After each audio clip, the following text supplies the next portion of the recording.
नमस्कार दोस्तों, मेरा नाम लोकेश शर्मा है and welcome to Unacademy's let's crack bank exam YouTube channel. दोस्तों, आज हम लोग बात करेंगे एक बहुत इंपॉर्टेंट टॉपिक के बारे में जिसके लिए काफ़ी सारे बच्चे उत्सुक रहते हैं या जिनके मन में बहुत सारे क्वेश्चंस रहते हैं उस चीज़ को लेके। वो है कि अर्थमेटिक सेक्शन को कैसे पढ़ा जाए, specially for SBI clerical mains. काफ़ी सारे बच्चे वेट कर रहे हैं कि एसबीआई क्लरिकल का प्रीलिम रिजल्ट आएगा, देन दे विल स्टार्ट और more focusing on SBI clerical mains. I hope जितने भी लोगों ने एसबीआई का फॉर्म भरा होगा they all are focusing on mains also. तो उनके मन में कहीं ना कहीं आता है कि सर अर्थमेटिक को और कैसे इम्प्रोवाइज किया जाए, किस तरह से अर्थमेटिक को सुधारा जाए या क्या और एड ऑन किया जाए कि जिससे हमारा अर्थमेटिक में इंप्रूवमेंट दिखाई दे। तो दोस्तों, एक तरीका है या कुछ मेथड्स हैं, वेज हैं, मैं आप लोगों के साथ डिस्कस करूंगा और इशू क्या आते हैं वो भी हम डिस्कस करेंगे। क्यों अर्थमेटिक हमारे से पीछे छूट जाता है, क्यों हम लास्ट में जागते हैं कि yes I have to do arithmetic now. Okay, तो बात करते हैं कुछ इन्हीं चीज़ों के बारे में। तो स्टार्ट करेंगे आज का हमारा वीडियो, और अगर अभी तक सब्सक्राइब नहीं किया हो तो सब्सक्राइब कर लीजिएगा। और अगर ये वीडियो आपको अच्छा लगे तो प्लीज़ कमेंट में ज़रूर बताइएगा कि ये जो चीज़ें मैंने आपको समझाई हैं इस वीडियो में कि आपको कितनी समझ में आई और कितनी रिलेवेंट लगी हैं। ठीक है, ओके और अपने दोस्तों के साथ भी आप शेयर कर सकते हैं। दोस्तों, अनअकैडमी लार्जेस्ट प्लेटफॉर्म है इंडिया के, जहाँ पे आप घर बैठे कॉम्पिटिटिव एग्जामिनेशंस की तैयारी कर सकते हैं, एंड वो भी बहुत इंडिया के टॉप एडुकेटर्स के साथ। तो दोस्तों, इसके लिए हमारे अनअकैडमी पे काफ़ी सारे क्लासेस रन किए जाते हैं जो कि पेड भी बैचेज होते हैं और फ्री भी होते हैं। तो इसी तरह से स्पेशल क्लासेस, ये टोटली फ्री क्लासेस होती हैं अनअकैडमी के प्लस प्लेटफॉर्म पे।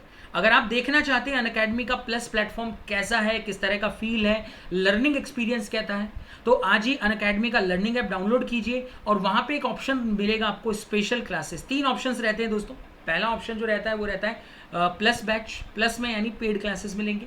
दूसरा ऑप्शन रहता है फ्री क्लासेस का, तीसरा रहता है स्पेशल क्लासेस का, free lessons and special classes. Special classes में आप लाइव सेशंस देख सकते हैं जैसे आप पेड में बैच करते हैं। तो हर फैकल्टी कुछ अपने स्पेशल क्लासेस मंथली बेसिस पे लेते हैं। तो वैसे ही मेरे स्पेशल क्लासेस डेली होते हैं 12:40 PM पे on Unacademy plus. Got it? तो आप फॉलो कर सकते हैं मेरे सेशंस को और उनसे सीख सकते हैं। इसके अलावा अगर आप पेड सब्सक्रिप्शन जाना चाहते हैं तो उसको सब्सक्राइब कर सकते हैं अनअकैडमी को। सब्सक्राइब करने के लिए आपके पास ये ऑप्शन है 1 month, 3 month, 6 month, 12 month and 24 month. अगर मैं सजेस्ट करना चाहूँगा तो आपको मैं सजेस्ट करूँगा फॉर 12 मंथ्स, क्योंकि इसका जो कोर्स फी है वो एक तो 6,000 रुपये हो जाता है पर मंथ। जो कॉस्ट इफेक्टिवनेस है वो देखिए, अगर आप 1 मंथ के लिए जाते हैं 1,200 रुपये कॉस्ट है 1 मंथ के लिए, लेकिन अगर आप 12 महीने का पैकेज ले रहे हैं तो आपकी पर मंथ कॉस्ट मात्र 500 रुपये रह जाती है। तो यानी आपका जो कॉस्ट इफेक्टिवनेस है पैकेज की वो बढ़ जाती है। उसी तरह से और 24 मंथ्स यानी 2 साल के लिए अगर आप जाते हैं तो इसका जो कॉस्ट इफेक्टिवनेस पर मंथ आ जाती है वो मात्र 300 रुपये आ जाती है। और इस पर भी यही आपको पे नहीं करना है। अगर आप इस पर मेरा रेफरल कोड अप्लाई करेंगे which is Lokesh, it will give you straight away 10% discount on your packages. Got it? और इसमें ये भी बेनिफिट है दोस्तों, एक सब्सक्रिप्शन के जरिए आप जितने भी फैकल्टी अनअकैडमी पे पढ़ा रहे हैं सभी के लेक्चर्स आप अटेंड कर सकते हैं। तो ये किसी फैकल्टी के ऊपर नहीं है कि आपने किसी पर्टिकुलर फैकल्टी का कोर्स परचेज किया है तो आप उसी के लेक्चर देख सकते हैं। तो अगर आपने ये कोड परचेज भी किया है तो ज़रूरी नहीं है कि आप सिर्फ मेरे ही लेक्चर देखें, आप किसी के भी लेक्चर अटेंड कर सकते हैं। So that is the advantage of this. Okay, और ये कोड जो है रेफरल कोड सिर्फ बैंकिंग एग्जाम ही नहीं, एसएससी के लिए अगर आप रजिस्टर कर रहे हैं तो भी एप्लीकेबल है। अगर आप यूपीएससी या आईआईटी जेईई या किसी भी एंट्रेंस एग्जाम जो अनअकैडमी पे पढ़ाया जाता है उसके लिए ये कोड आपके लिए applicable and it will give you straight away 10% discount. Okay, और अगर आपको किसी भी सब्सक्रिप्शन संबंधित जानकारी चाहिए या अगर आपको कुछ डिस्कशन करना है कि किस तरह से प्लान करना है स्टडी को, ये मेरा व्हाट्सएप नंबर है और मोबाइल नंबर है, टेलीग्राम नंबर है। तो आप मुझे इस पर टेक्स्ट कर सकते हैं।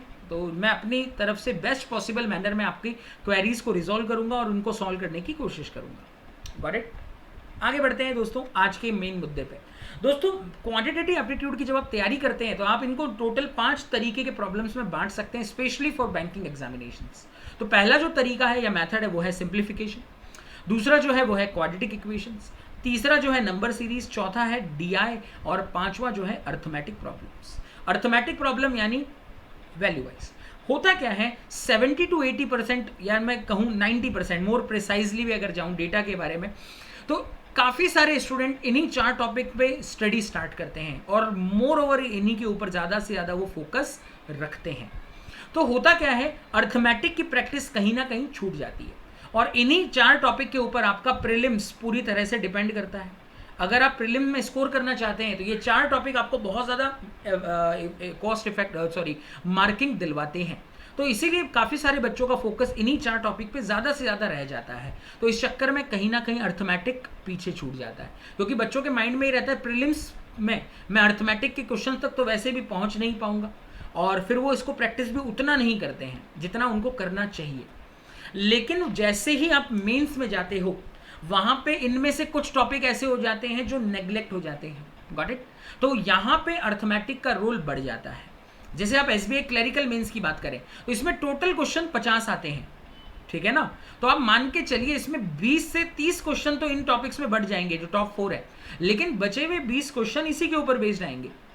अब आप कहेंगे सिर्फ अर्थमेटिक ही नहीं होते, क्वांटिटी 1 2 स्टेटमेंट डेटा सफिशिएंसी वो सब अर्थमेटिक में आ जाता है, क्योंकि डेटा सफिशिएंसी के क्वेश्चन या क्वांटिटी 1 2 के क्वेश्चन अर्थमेटिक पे ही डिपेंड करते हैं। Got it? तो इसीलिए आपका अर्थमेटिक सेक्शन स्ट्रांग होना बेहद ज़रूरी है, क्योंकि ये 20 क्वेश्चन समटाइम्स मैटर कर जाते हैं। Got it? तो इनको कैसे इम्प्रोवाइज करना है, इसको कैसे पढ़ाई करना है, अगर अभी तक आपने बिल्कुल इनको छोड़ रखा था और अगर आपको अर्थमेटिक किया भी था बट उतना अच्छा कमांड नहीं है, तो इस वीडियो को फॉलो करिएगा। मैं पूरा इन चीज़ों में आप लोगों को पूरा डिटेल बताने वाला हूँ। उसके बाद कुछ ऐसे रैंडम क्वेश्चन है जो आपके थॉट में होंगे कि सर क्या हम बिना अर्थमेटिक प्रॉब्लम्स पे फोकस किए या इनको बनाए एग्जाम क्रैक कर सकते हैं क्या? यस, डेफिनेटली कर सकते हैं। ठीक है? तो ऐसा नहीं है कि मैं मैथ्स पढ़ाता हूं मैं बोलूंगा यार नहीं, उसके बिना आप कर ही नहीं सकते हो। Yes you can definitely do that, लेकिन इस कंडीशन में एक बट भी है, और वो बट ये है, इस केस में आपको अदर जो सेक्शंस है, 3 सेक्शंस, क्यू आपका जो जीए है, इंग्लिश है और एलआर है, इन तीनों में वो स्कोर आपको खींचना पड़ेगा। तो यानी जो कमी अर्थमेटिक छोड़ के आने वाली है क्वांट में, वो आपको इन तीनों सेक्शंस में कवर अप करनी पड़ेगी। यानी उस केस में स्पेशली जीए और इंग्लिश आपका एक्सेप्शनल इंप्रोवाइज होना चाहिए, क्योंकि जो कमी यहाँ पे आने वाली है स्कोरिंग की, वो आप यहाँ पे कवर कर सकें। Got it? तो अगर आप ऐसा कर सकते हैं तो डेफिनेटली आप अगर अर्थमेटिक छोड़ भी रहे हैं, अगर आपका इंग्लिश एक्सेप्शनल है, अगर आपका जीए पे बहुत ज़बरदस्त कॉन्फिडेंस है कि yes I can score out of 40 35 34, तो definitely you can take the risk to skipping the arithmetic problems. लेकिन अगर आप इनमें भी मीडियोकर तैयारी कर रहे हैं, या फिर इनमें से भी ऐसी कुछ तैयारी है कि इंग्लिश में ये चीज़ आई तो मैं छोड़ दूंगा, पैसेज आया तो नहीं करूंगा, पैराजंबल आया तो नहीं करूंगा, जीए में अगर स्टैटिक आता है तो नहीं करूंगा, तो फिर आपको ये डिसीजन महंगा पड़ सकता है। Got it? तो बहुत सिंपल शब्दों में कहना चाहूंगा, कर सकते हैं, लेकिन there is a condition of it कि आपको जीए, इंग्लिश या फिर एलआर भी, इन तीनों में अपने स्कोर को खींचना पड़ेगा as compare to maths. Simple सा लॉजिक है। अगर आप ऐसा कर सकते हैं तो definitely you can skip the arithmetic problems. कोई ज़रूरत नहीं है आप अपने दिमाग को बहुत ज़्यादा परेशान करें। Got it? लेकिन again arithmetic is a very beautiful topic, very beautiful concept, conceptual होता है दोस्तों। अगर आपको कंसेप्ट से प्यार है तो डेफिनेटली अर्थमेटिक प्रॉब्लम्स पे आप कमांड कर सकते हैं। अब बात करते हैं मैक्सिमम बैंकिंग एस्पिरेंट क्यों छोड़ते हैं, अवॉइड क्यों करते हैं अर्थमेटिक। Got it? तो इसका रीज़न मैंने आपको पहले स्लाइड में भी बताया था। आपका ज़्यादा focus quadratic equations, simplifications, DI और नंबर सीरीज पे हो जाता है, क्योंकि आपको ये स्कोरिंग दिखते हैं इन प्रीलिम्स, तो कहीं ना कहीं अर्थमेटिक चीज़ें स्किप हो जाती हैं। देखिए आप एसएससी के अंदर ये टॉपिक इतने इंपॉर्टेंट नहीं होते हैं। जो भी स्टाफ सिलेक्शन कमीशन के एग्जाम्स होती हैं वहाँ पे सारे प्रॉब्लम्स अर्थमेटिक पे ही आते हैं। तो दैट्स वाई जो भी बच्चे एसएससी की तैयारी करते हैं वो लोग अर्थमेटिक पे ज़्यादा फोकस करते हैं rather than banking examination student. तो इसी वजह से अर्थमेटिक छूट जाता है, ठीक है ना। लेकिन ये प्रॉब्लम आपको आती है फिर मेंस में, क्योंकि प्रीलिम्स में तो ठीक है आप इन 4 सेक्शन के भरोसे प्रीलिम निकाल लोगे, लेकिन मेंस में ये बहुत हैवी हो जाता है। अर्थमेटिक जो अपना सेक्शन है that become very major in that case. Got it? तो आप लोगों को इसके ऊपर अच्छे से काम करना होगा। ओके? अब कैसे काम करना है, किस तरह से जो चीज़ें गलतियां कर दी हैं कैसे इनको पकड़ें, ठीक है, तो इनके ऊपर बात करते हैं। तो देखिए देयर आर फ्यू स्टेप्स। अगर आप अर्थमेटिक सेक्शंस को अच्छा करना चाहते हो तो आपको 3 बेसिक टॉपिक पे कमांड बैठानी होगी। सबसे पहले एवरेज, परसेंटेज और ratio and percentage. Got it? ये 3 टॉपिक आपके बहुत स्ट्रांग होने चाहिए, ज़बरदस्त होने चाहिए, तो ऑटोमेटिकली आपको अर्थमेटिक के प्रॉब्लम्स में इंटरेस्ट आने लगेगा। Without basics of in these top 3 topics आपको अर्थमेटिक हमेशा हैवी और बोरिंग लगेगा। जिस बच्चे के पास एवरेज, रेशियो और परसेंटेज के एप्लीकेशंस हैं, उन लोगों को अर्थमेटिक बड़ा ही इंटरेस्टिंग लगता है and they enjoy to solving this. Got it? तो आपको करना क्या है, इनको कैसे इंप्रोवाइज करना है? देखिए, इनके जो जो फंडे रहते हैं, आपको करना क्या है, आपके पास जितने भी प्रैक्टिस क्वेश्चंस हैं, मैक्सिमम क्वेश्चंस बनाइए और 1-2 तरीकों से बनाने की कोशिश कीजिए। मिनिमम 1 और मैक्सिमम 2 या 3 मेथड से इन क्वेश्चंस को सॉल्व करने की कोशिश कीजिए। आपका अर्थमेटिक में इंटरेस्ट आने लग जाएगा। Got it? अगर आपके पास 1 या 2 बुक्स हैं, रेफरल बुक्स हैं, उनके भी सारे क्वेश्चंस बनाइए। सबसे पहले इन्हीं 3 टॉपिक पे फोकस कीजिए rather than directly entering into time and work, time and distance, SI CI, क्योंकि ये सारे टॉपिक इधर से ही निकल के आते हैं। ठीक है ना? जैसे रेशियो है, रेशियो के ऊपर आपके मैक्सिमम टॉपिक डिपेंड करते हैं, जो है पार्टनरशिप, पूरा का पूरा। अगर आपको रेशियो का कंसेप्ट क्लियर है, ages, allegation and mixtures, got it, कुछ हद तक काफ़ी सारी प्रॉब्लम टाइम एंड वर्क की कैलकुलेशंस, टाइम एंड डिस्टेंस के काफ़ी सारे कैलकुलेशंस रेशियो पे डिपेंड करते हैं। सेम विद परसेंटेज, परसेंटेज के अंदर भी काफ़ी टॉपिक हैं, SI CI आपका, उसके बाद प्रॉफिट एंड लॉस है। Got it? ये सारे टॉपिक आपके परसेंटेज पे डिपेंड करते हैं और हैवी टॉपिक्स हैं, इंपॉर्टेंट टॉपिक्स हैं। Got it? रेशियो का कंसेप्ट कहीं ना कहीं आपको प्रोबेबिलिटी में भी काम आता है। ओके?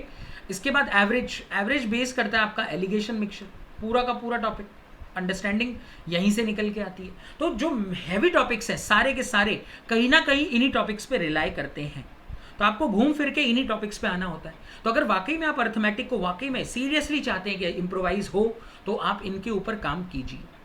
और एक और चीज़ बता देता हूँ, आजकल काफ़ी सारे लॉजिकल DI आने लगे हैं क्वेश्चंस, लॉजिकल DI और केसलेट्स आने लगे हैं, जिसके अंदर नंबर्स रेशियो या परसेंटेज में बटे रहते हैं। तो उन DI को सॉल्व करने के लिए भी ये कंसेप्ट आपको हेल्प करते हैं। तो जो बच्चे इन टॉपिक्स में अच्छे नहीं हैं, वो लोग इस तरह के DI को स्किप कर देते हैं, जो लॉजिकल DI आते हैं। याद कीजिएगा, लास्ट ईयर का SBI क्लरिकल मेंस का वो क्वेश्चन, पासपोर्ट वाला, पासपोर्ट वाले ऑफिस का, कई बार मैंने करवाया भी है। ठीक है ना? तो ध्यान में दीजिएगा, अगर नहीं मिलेगा तो आप सर्च कीजिए SBI क्लरिकल मेंस, आपको मेरा सेशन मिल जाएगा and you can watch this question, passport वाला क्वेश्चन। तो ये क्वेश्चन जो आया था पूरा पूरा परसेंटेज के ऊपर बेस्ड क्वेश्चन पूछा था उन्होंने। Got it? क्लियर? तो यानी आपका जो बेस है वो यहीं से निकल के आता है। This is the backbone for the arithmetic sessions. Okay? I would say whole quantitative aptitude. Okay? अगर आप इन 3 टॉपिक्स में अच्छे हैं तो definitely you can do well in your arithmetic part. Got it? Clear? तो ये आपका पहला स्टेज है।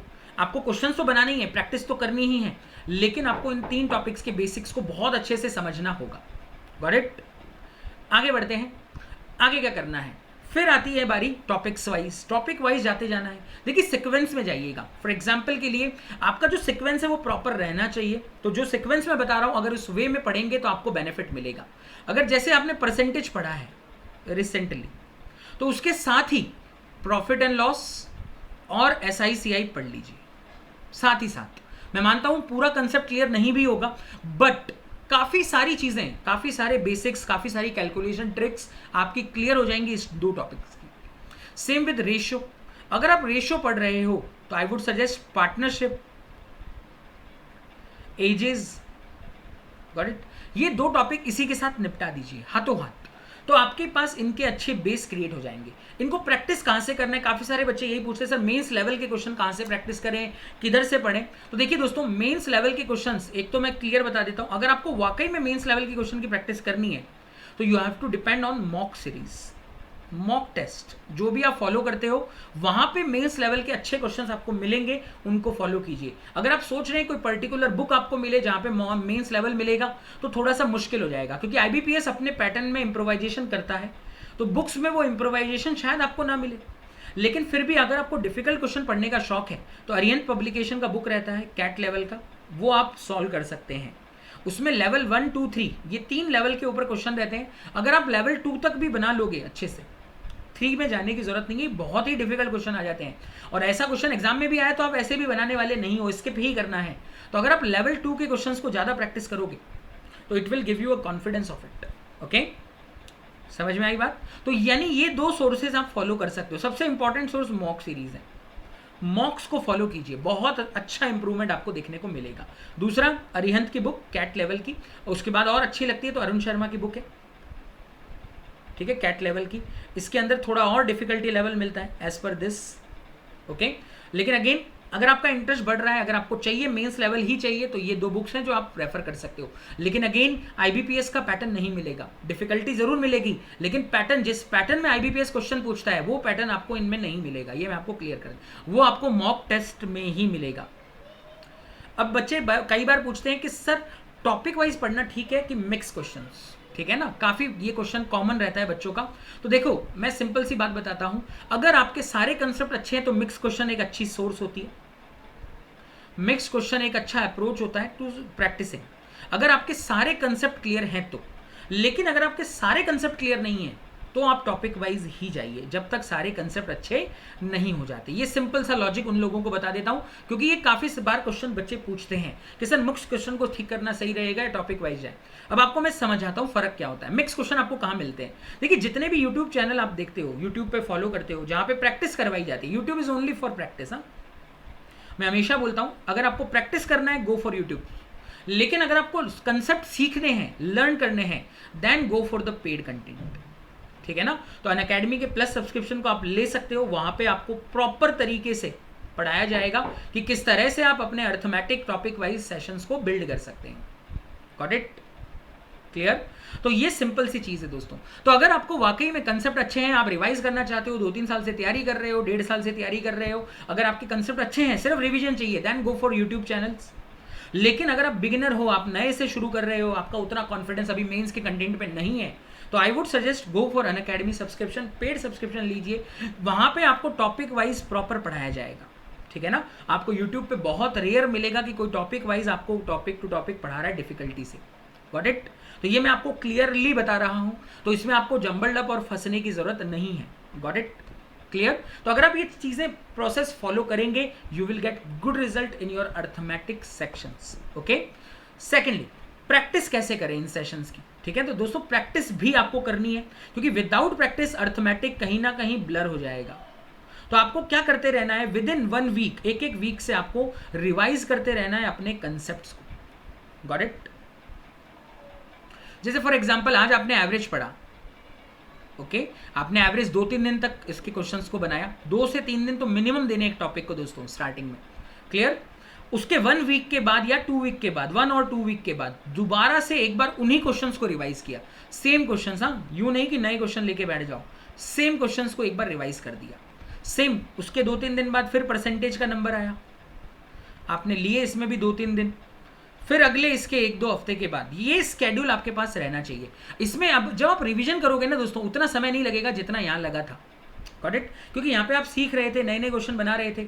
सेम क्वेश्चन करने को इसलिए बोल रहा हूँ क्योंकि आपने वो क्वेश्चन पहले कर रखे हैं, तो आपको सिर्फ रिकॉल करना होगा उनका मेथड, ठीक है, और कैलकुलेशंस को। तो इससे क्या होगा, आपकी एक बेहतरीन प्रैक्टिस बनेगी और सेम पैटर्न के क्वेश्चन पे आपका कमांड बनेगा। और अगर एग्जाम में सेम पैटर्न आता है तो आपके लिए स्पीडी आंसर बन के निकलेगा। Got it?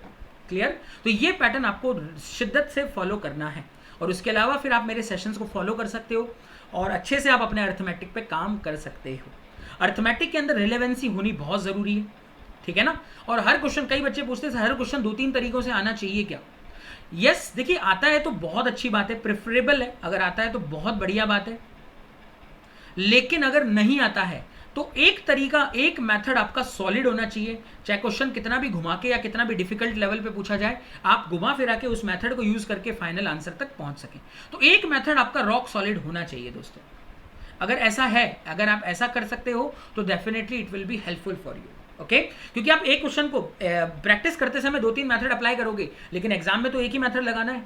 एग्जाम में तो आप ऐसा नहीं करोगे एक ही क्वेश्चन को 2-3 बार सॉल्व करके देख रहे हो, दैट वोंट हैपन, ठीक है। तो हमेशा वो तरीका अच्छा होना चाहिए जो आपका बेस क्लियर करता है। Got it? तो क्योंकि एग्जाम में वही तरीका आपको शॉर्टेस्ट वे में और कम से कम समय में आंसर देगा। Got it?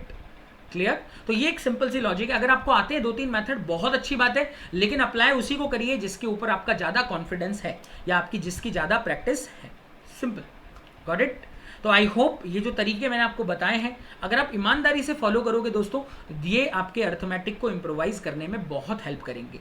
और अगर आपका अर्थमेटिक इम्प्रोवाइज होता है तो ओवरऑल क्वांट में आपका कॉन्फिडेंस बहुत अच्छा रहेगा मेंस एग्जामिनेशन में, क्योंकि काफ़ी बच्चे अर्थमेटिक छोड़ के जो जाते हैं वो डिपेंडेंट रह जाते हैं डीआई के ऊपर, और अगर अनफॉर्चुनेटली डीआई ऐसा आ गया जो समझ में ही नहीं आ रहा है तो वो बच्चे फिर एग्जाम में स्ट्रगल करते हैं क्वांट में, इवन टू क्रैक द जो आपका मिनिमम स्कोर होता है, least minimum score section wise होता है, उसको क्लियर करने में भी स्ट्रगल कर जाते हैं। तो अर्थमेटिक सेक्शन हमेशा से आपको स्ट्रांग बनाता है दोस्तों, आपको कॉन्फिडेंस देता है, तो फॉलो कीजिएगा इन तरीकों को, definitely it will be improvise, ठीक है ना। ओके और आप मेरे रिसेंट बैचेस ज्वाइन कर सकते हो। मैंने अभी एक रिसेंट बैच पढ़ाया है एसबीआई पीओ के लिए, पूरा अर्थमेटिक मैंने बेसिक से कवर किया है, ठीक है। अभी मैं डीआई का नया बैच 17 जून से मेरा लॉन्च होने जा रहा है दोस्तों, बिल्कुल बेसिक से करवाऊंगा और मेंस लेवल की डीआई बहुत सारी कवर होंगी इसमें, गॉट इट। तो आप फॉलो कर सकते हो इस मेरे बैच को, 17 जून से नया बैच है, 5 बजे इसका टाइमिंग रहेगा, 5 PM to 6:30 PM daily, got it, clear दोस्तों। So thank you very much for subscribing our channel as well as, अगर आप अनअकैडमी पे सब्सक्राइब कर रहे हैं तो ये मेरा कोड है लोकेश, इसको अप्लाई ज़रूर कीजिएगा, it will give you 10% discount on your respective packages, got it. So बने रहिए इसी तरह से हमारे सेशन को सपोर्ट करते रहिए, चैनल को बनाते रहिए, ताकि आप लोगों को और वैल्यूएबल कंटेंट आप लोगों के लिए हम ला सकें। Okay, bye bye, have a great day and best of luck for the upcoming examinations.